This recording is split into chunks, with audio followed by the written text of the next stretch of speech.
Here's a 3-minute step-by-step on how I made this flower arrangement for the first time for under $40. You can get your flowers from anywhere. I love Trader Joe's roses. They're $9.99. It's super pretty. I never have an issue with them. So let's get started. We're going to start off by cutting the flowers out the packaging, and then look how pretty those are.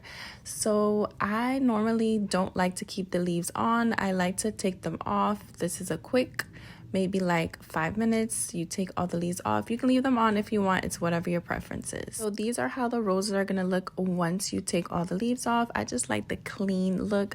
Also, if you have any blemishes, you can just pop those little petals right off, and then it reveals the beautiful flower underneath. So now that that's all done, I think this is the most annoying part, is getting the flowers like leveled and the same length. It's definitely a little challenge. And this is my first time making a flower arrangement, so I just did the best I could with what I had.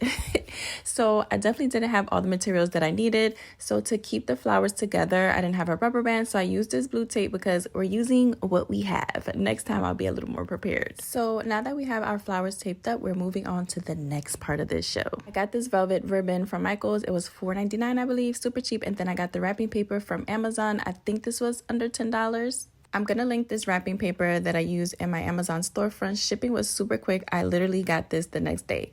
So what you want to do with these wrapping squares is you want to fold them in half into a triangle. You want to make it as neat as possible, so when you wrap the flowers, it looks nice and clean.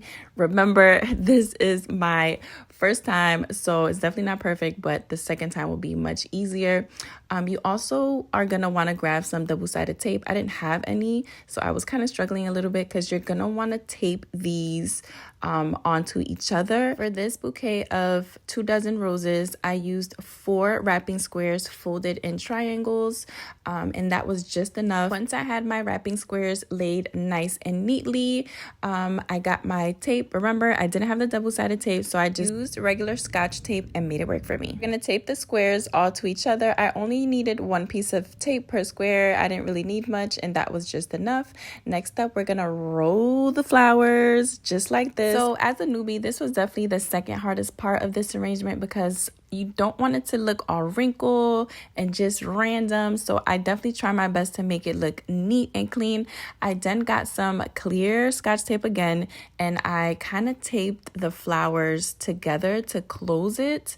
This is just what worked for me. You couldn't see the tape, and it was still super pretty. I then used the only rubber band that I did have to kind of like tie everything together, but I was going to cover it up with the ribbon anyway. That was definitely not going to show. I doubled up the ribbon and I tied it. I'm not a bow expert. I did the best that I can. So this is the end result, and if I can do it, you can do it too. This was my very first flower arrangement. It took me about 30 minutes to complete, and it might have been a little faster if I wasn't filming. Definitely gorgeous. So if you want to save money, ladies and gentlemen, do the flower arrangement yourself. It'll come out just as pretty. Thank you guys for watching, and I will see you guys next time. Bye.